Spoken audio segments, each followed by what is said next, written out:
So for the next few minutes here on my YouTube video, I am going to be sharing with you my perspective of my sincere walk in Christ.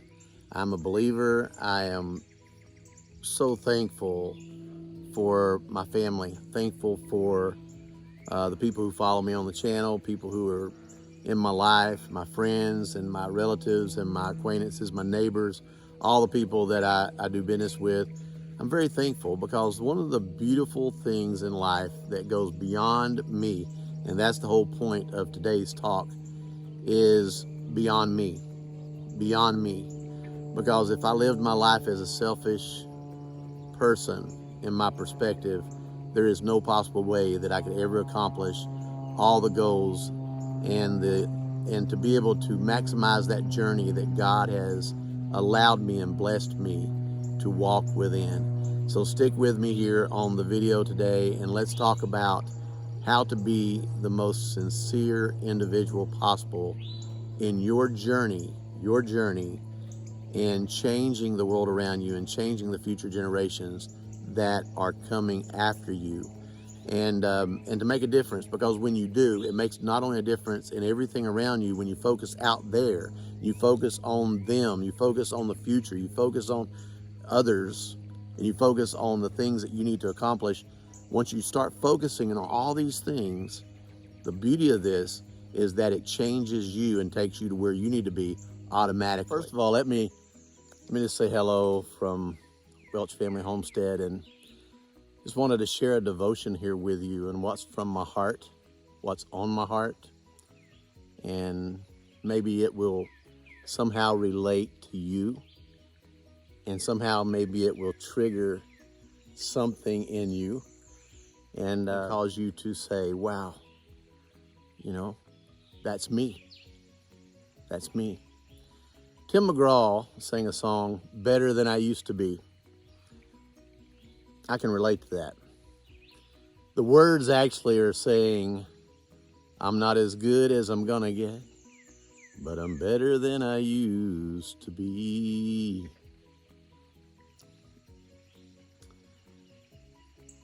That seems to be my theme song. My walk in my Christian path. I'm not ashamed of my Christian path, by the way. Thankfully, I grew up in a Christian home. I grew up in a home where God and family was the center of attention and the center of life.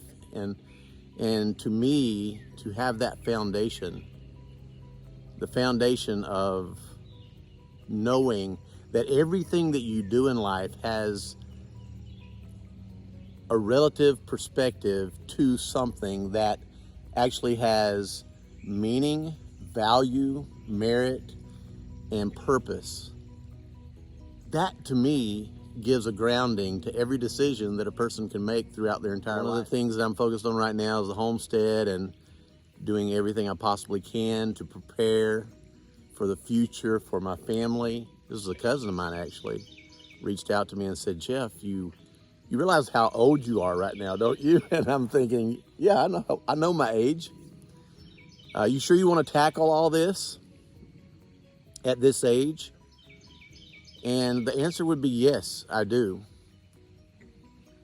I want to accomplish as much as I possibly can as long as I'm breathing. I don't want to ever stop. I want to be that person that stays busy doing the things that I love and I care about. And the things that I love and care about more in life than anything else are always attached to purpose. Purpose around family, purpose around Christian values, purpose around the things that matter, that have a meaning that can be passed on, not just through what I do, but how can they be passed on to the next generation to actually take it further.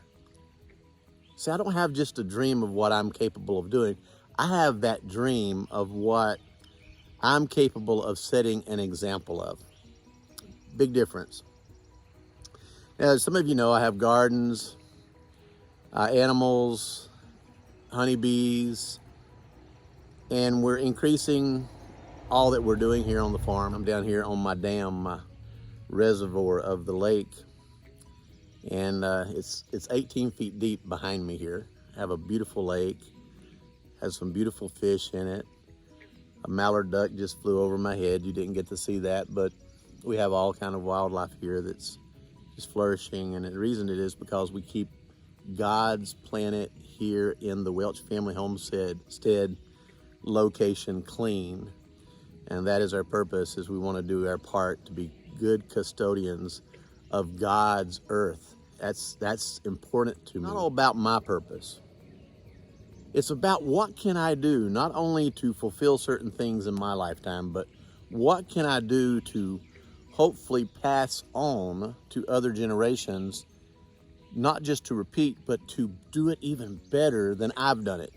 We all have such great skill sets and so many talents and so many beautiful talents, and that we can bring to the table, knowledge that we can bring to the table, intelligence, experience that we can bring to the table, that we can all benefit from each other. I've been in networking for years. Everyone's heard of network marketing, multi-level marketing.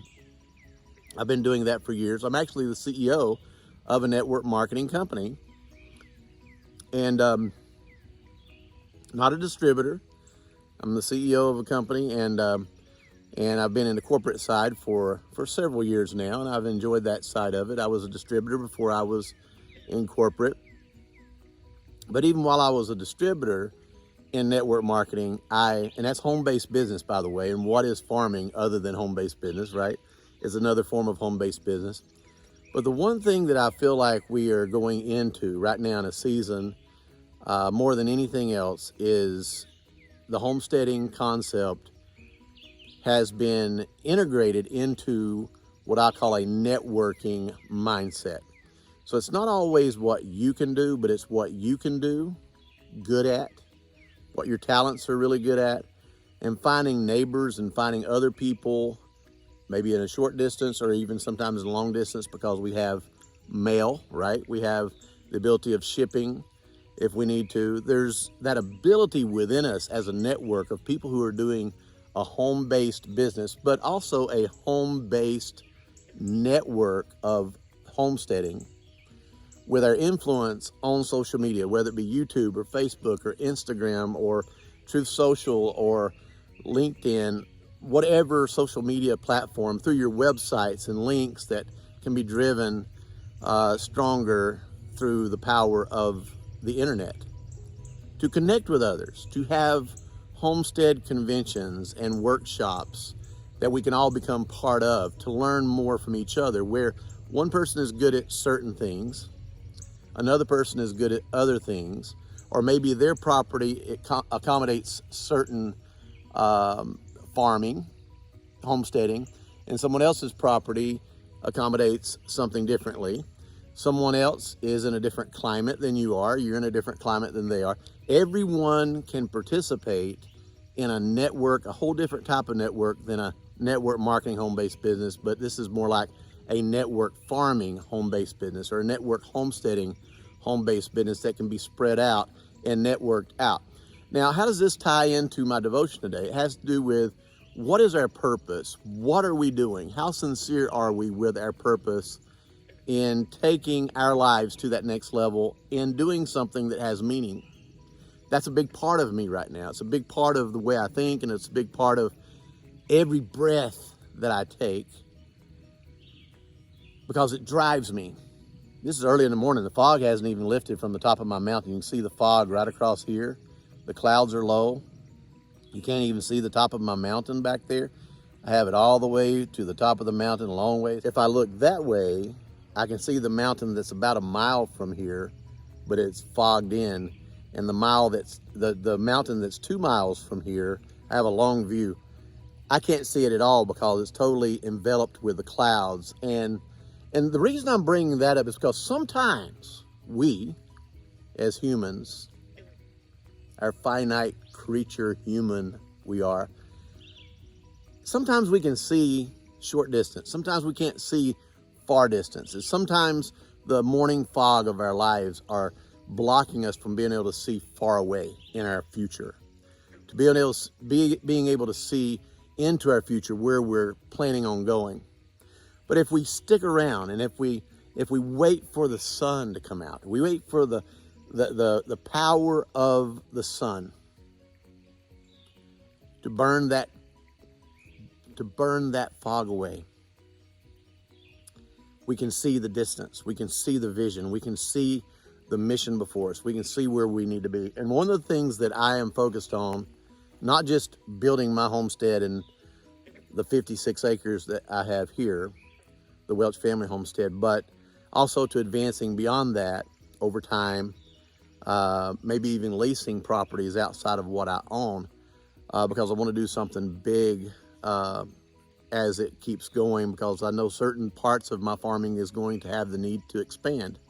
And that is networking with people who have property that are not necessarily wanting to farm that property. Maybe they're maintaining it. Maybe they're paying someone to come in and cut the hay every year, but they're not growing any animals on that property, and it's just there. They're paying taxes on the property, and that's it. They own it. They don't want to let it go. Maybe it's part of a family property that they've had for centuries or maybe several generations, and they're fond of that property. Maybe they only visit it once every 2 or 3 years. That's the way I did with this property. I bought it 21 years ago, and there's my dog coming up, Chevy. Can't see him, he's below the camera, but and as I came up to see the property, you know, I was hiring people to come up and cut grass, hiring people to come up and work on the tractors, hiring people to come up and work on the barn, hiring people to come up and do different things.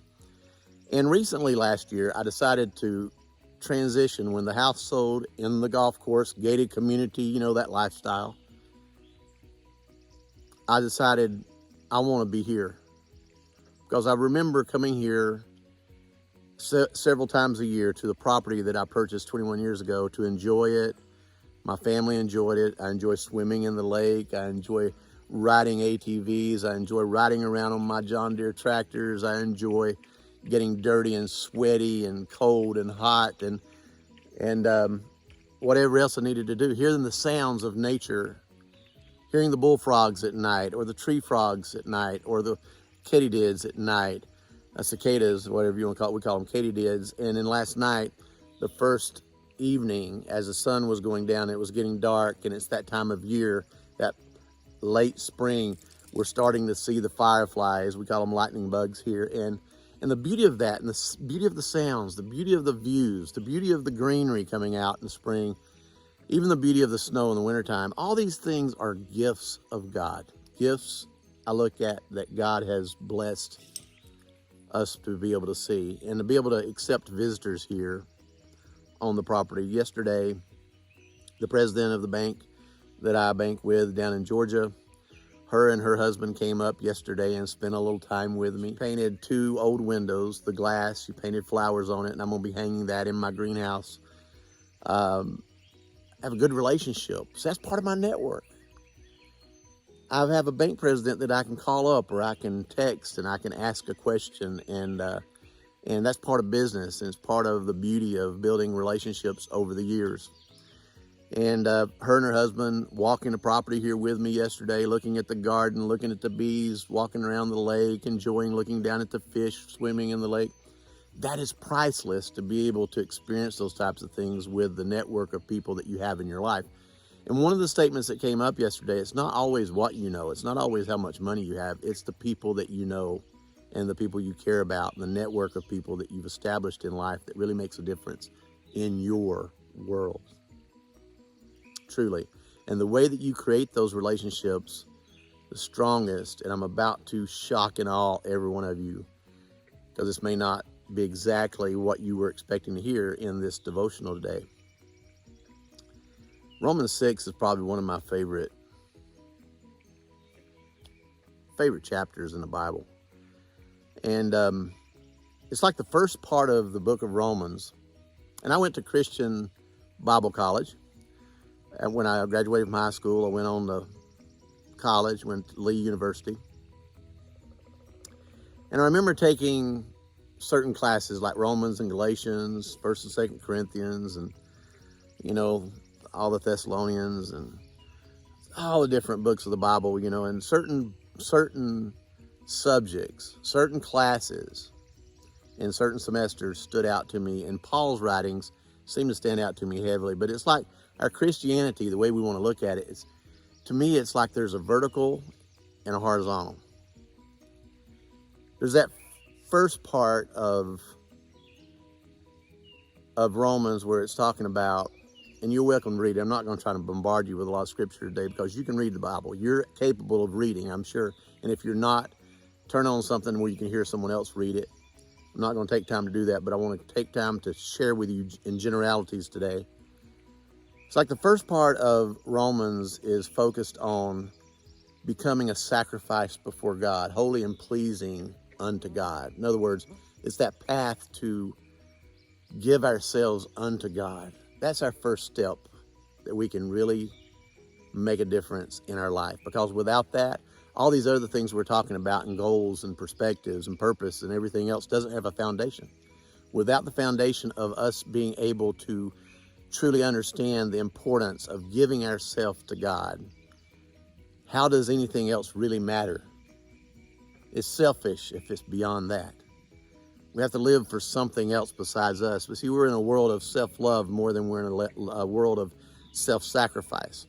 We should be sacrificing for our beliefs, sacrificing our purpose for the purpose of something bigger than us. We're just us. We're just skin and bones.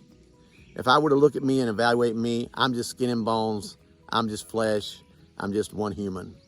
But when I look at the purpose built around masses of people, building around the purpose of nature, building around the purpose of God, building around the purpose of family, that purpose becomes stronger, becomes more motivational to be able to push yourself further and stronger and more adamant to accomplish that task that is before us than if we were being selfish. Because that's the reason we have so much depression and so much anxiety today, is because people are so centered on themselves that if they're having a bad day, it's the entire day. If they're having a bad moment, it's the entire moment. If they're depressed, you think about it, when people are depressed, they're turned inward, so they're focused on themselves. They're not focused on everything else. That's why we have so much more depression now than we should have. In my opinion, depression can be pushed aside if we focus more on things other than ourselves. We become that sacrifice into the purpose much bigger than ourselves.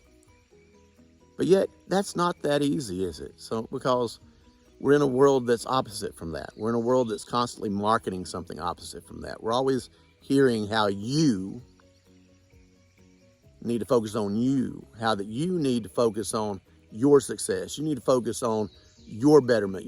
Yes, that's true, but why do you need to focus on yourself? Why do you need to focus on your success? Why do you need to focus on your well-being? For a bigger purpose. It has to go beyond you. If it doesn't go beyond you, then what's happening there is, it's like looking at your life in an area where you can only see so far, and the future, the real beauty is fogged out. You can't see it. You can't see the beauty of the mountaintop. You can't see the beauty of the long range view. You can only see what's up close. And if you only see what's up close for so long, eventually you lose vision. You lose vision. In Paul's writing there, he talks about something else. And this is probably what stands out more to me than anything else in that. And it's the word sincere that's used in that passage. Sincere. The Greek word in that passage, if you look back to the original writings, not the English translation, but the original writings, where the word sincere came from is the Greek word. It's kind of a combination of words. Sincera is the Greek word there, meaning without, sincera, without wax.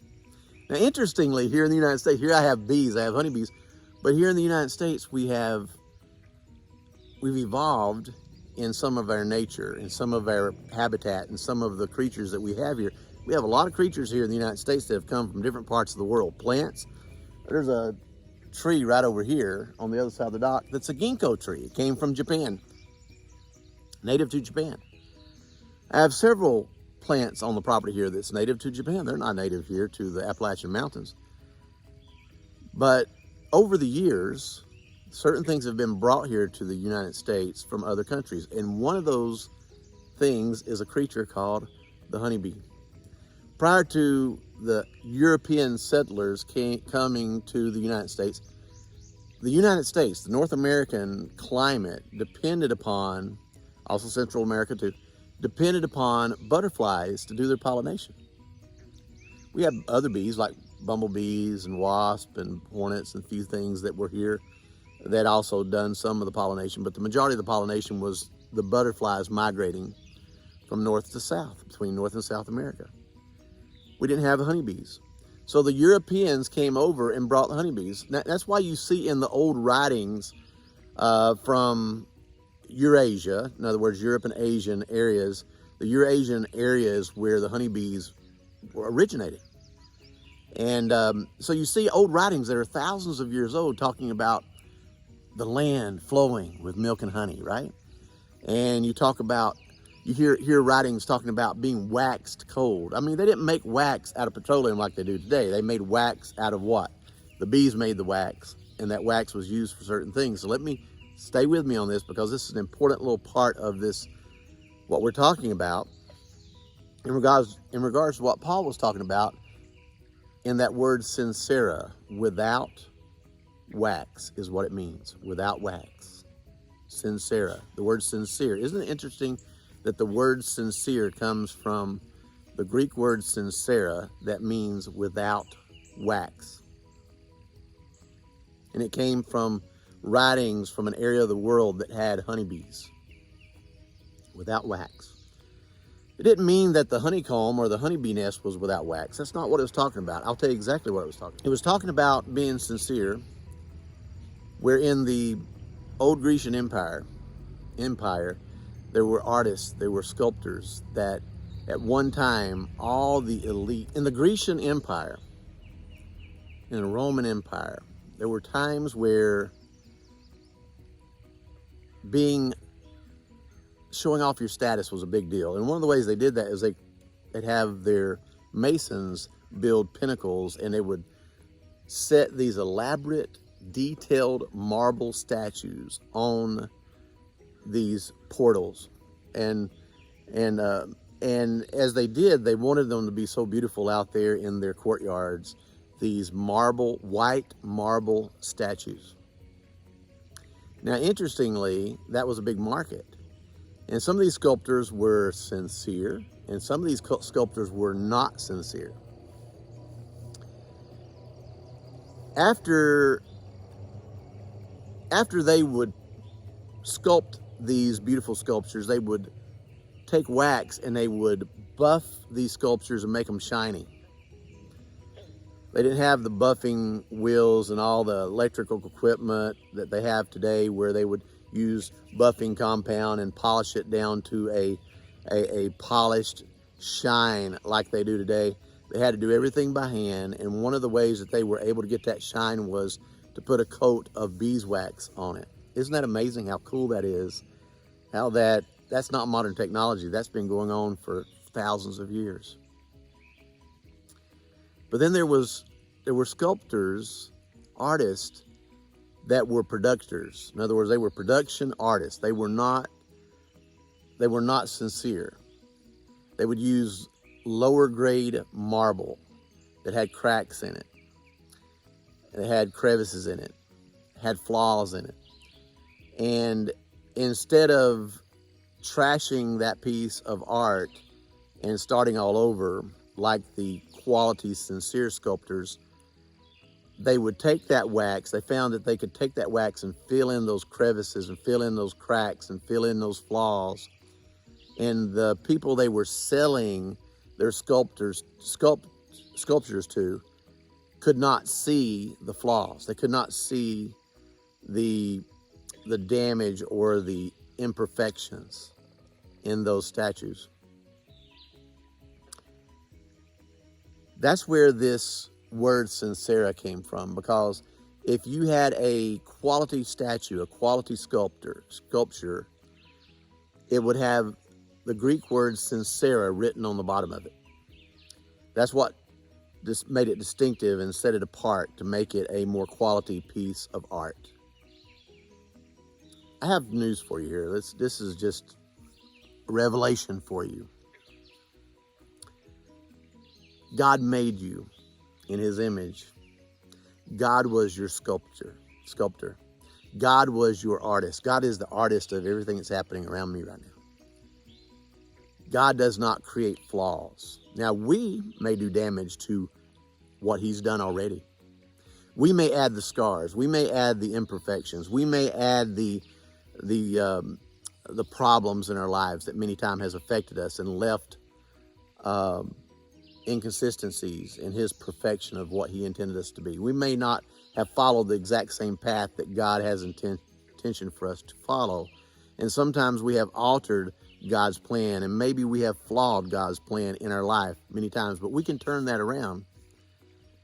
But the one thing that we can do is we can focus on our life being sincere, without wax, not fake, not hypocritical. We're in this world where people want to judge everyone. Sometimes we judge ourselves worse than we allow other people to even judge us. We got to quit being so hard on ourselves. We need to start focusing on our purpose, because to me, that is the perfection of God in our life, is for us to follow our purpose. That is where we truly find our lives without wax, without being concerned about covering up our flaws, without being concerned about hiding the truth in our life. And once we have become comfortable with that, we can accomplish so much more than so much of our energy being focused on how to live with our flaws. Instead of allowing our problems to jurisdict and to mandate our path and our journey, maybe we should just be focused on how that we can utilize what we have and who we are for the purpose that God has placed before us. Because one of the good things and most beautiful things about Christianity, in my opinion, is that it's not about us being perfect. It's about God being perfect in us and around us. You see, if it was about our perfection, we would have to constantly be categorized as not being able to put the word sincera on the bottom of ourselves. You have a purpose that is worth spending time on, and develop that purpose, and to develop that purpose to maximize what you're capable of doing. And if you do it in an unselfish way and you're not focused on your own selfishness, you're going to focus on how is it going to change the world around you, and how's it going to help others, how's it going to network within the people that are within your space, or even people that you haven't even met yet. How is it going to change the life of the next generation in your family or your friends? What are you going to be able to do to impact? Unselfish purpose is truly, truly the most sincere life that you could actually live. And God gives you the ability and the power and the anointing and the wherewithal to be able to accomplish that. And that's one of the things we're doing here on the Welch Family Homestead. If I was just focused on selfishness, I'd just be growing a small garden and have a few animals, feed myself, and that'd be it. It's not what this is about. This is about several things. Number one, I want to pass on skill sets to my children. Set up everything so that when I'm gone one of these days, they still have a wherewithal within that sustainability to be able to continue on from generation to generation.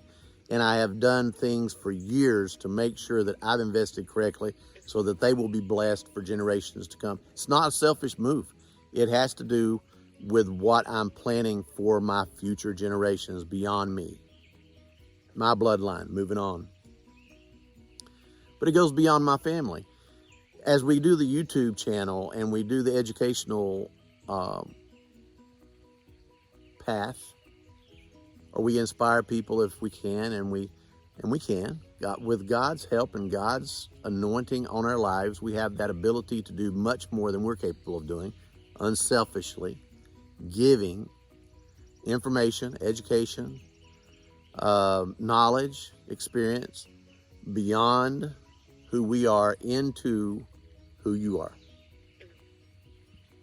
And as that happens with you, and you're doing it with your children, you're doing it with your family members, you're doing it with your spouse or your partners in life, that knowledge is networking in a powerful way beyond me.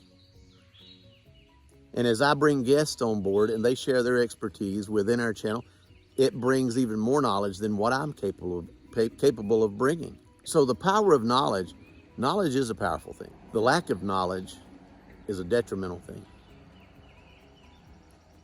The inaction of knowledge, to me, is one of the worst sins there is because, we talk about at the beginning here, the vertical and the horizontal of our lives.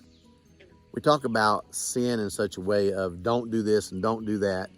If you do that, it's wrong. You do this, it's wrong. But there's one type of sin that we don't talk about hardly at all. We never mention it, and that's the sin of omission, which means if you know good and do it not, to him it is a sin. If you know to do something good and you don't do it, in other words, you're omitting something in your life that you could do that's good. It says in the Bible that is a sin. Maybe I focus on things a lot of people don't focus on so much, and I'm not trying to place guilt on anyone. I'm trying to cause us to think. If you know to do something that is good and you don't do it, that is a major, major spiritual flaw, not just a physical flaw or a mental flaw, but a spiritual flaw in our lives.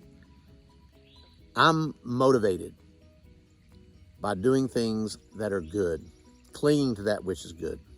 And the way I truly see my foundation is not about my perfection, but about my sincerity, of where the word sincere comes from, without wax, transparent. If I have a flaw, my flaw is part of my story. If I have scars, the scars that I have are part of my journey and part of my story. How beautiful is it that we can walk through this world without being so hard on who we are and start focusing more and more on our purpose and how that we can make a difference in this world around us, change lives, make people happier and better and more sustainable and more secure, and give them a future that they can depend on based on common sense and practice of certain skill sets that can feed their family, help them with their finances and their budgets, to be able to knock that dent in their finances, to be able to grow their own food and to live a life that's more peaceful and clean. I'm all about clean, organic. And that's my dog drinking out of the lake behind me if you hear this. Listen. He makes my videos imperfect, and it's okay. Imperfection in me, as I am perfected spiritually through God, not myself. For it's not by works, but by faith. Faith in who? Faith in God.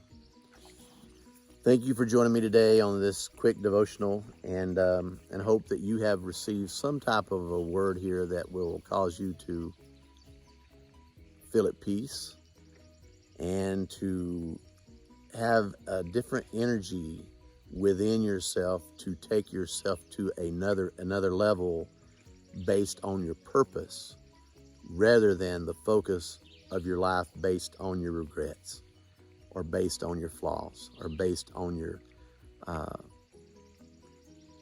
mental pressures that have held you back. You gotta get away from that selfish lifestyle, because it doesn't do anything but dig a deeper hole for you, and focus on something bigger than you are, and that makes you part of that bigger picture. And there's nothing better than being part of a bigger picture with other people that believe in the same purpose as you do.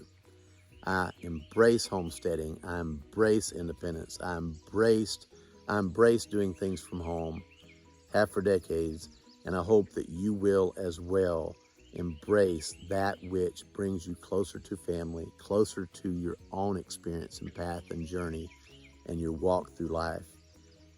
And understand that there really is an importance to take time to smell the roses on the way of your journey as it takes you to another level in life. We all have different chapters. Your chapter is going to happen when you decide to break free from the past chapter and to turn that page. God bless you, and may you prosper and be in good health, even as your soul prospers. Thank you for joining me here at the Welch Family Homestead as we strive to make the world a better place through people in love and compassion toward others. God bless.